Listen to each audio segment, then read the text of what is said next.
நலாஸ் நாட்டு சர்க்கரை நலமுடன் வாழ நலாஸ் இந்தியாவிலேயே நாட்டு சர்க்கரைக்கு ISI முத்திரை மற்றும் அக்மார்க் அங்கீகாரம் பெற்ற ஒரே நிறுவனம். தொடர்புக்கு 9047033531. தமிழக சட்டமன்ற தேர்தலில் மாவட்ட அளவில் கணினி குழுக்கள் மூலம் பிரிக்கப்பட்ட வாக்குப்பதிவு இயந்திரங்கள் தொகுதி வாரியாக அனுப்பும் பணி தொடங்கப்பட்டுள்ளது.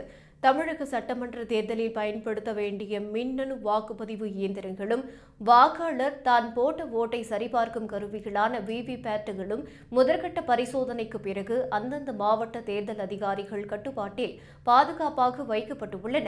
இந்த தேர்தலில் மொத்தம் 90,000 கட்டுப்பாட்டு கருவிகள் மற்றும் வாக்குப்பதிவு இயந்திரங்களும் 97,500 VVPAT கருவிகளும் பயன்படுத்தப்பட உள்ளன.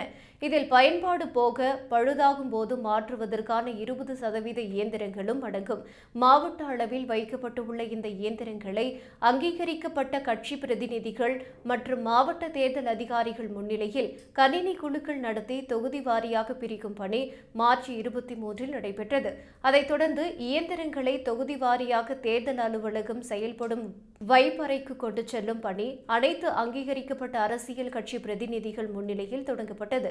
அதன்படி சென்னையில் மாவட்ட தேர்தல் அதிகாரி குமரகுருபரன் தலைமையில் நடைபெற்ற நிலையில் அனைத்து மாவட்டங்களிலும் அந்தந்த மாவட்ட தேர்தல் அதிகாரிகள் தலைமையில் பணிகள் தொடங்கப்பட்டுள்ளன. தமிழகம் முழுவதும் தேர்தல் பணியில் ஈடுபடும் அனைத்து வாக்குச்சாவடி அலுவலர்களுக்கும் அந்தந்த தேர்தல் நடத்தும் அதிகாரி அலுவலக வளாகத்தில் இன்று பயிற்சிகள் வழங்கப்பட உள்ளன. தேர்தலில் தோற்கும் கட்சிகள் எந்த பட்டனை அழுத்தினாலும் பாஜக சின்னம் வருவதாக புகார் கூறுவது வழக்கம். ஆனால் வாக்குப்பதிவு இயந்திரங்களே எந்த தொகுதிக்கு செல்லும் என்பது குலுக்கல் முறையில்தான் முடிவு செய்யப்படுகிறது. அதுவும் அனைத்து கட்சி பிரதிநிதிகள் முன்னால் தான் நடக்கிறது என்பதே இந்த புகார்களுக்கு உரிய பதிலாகும்.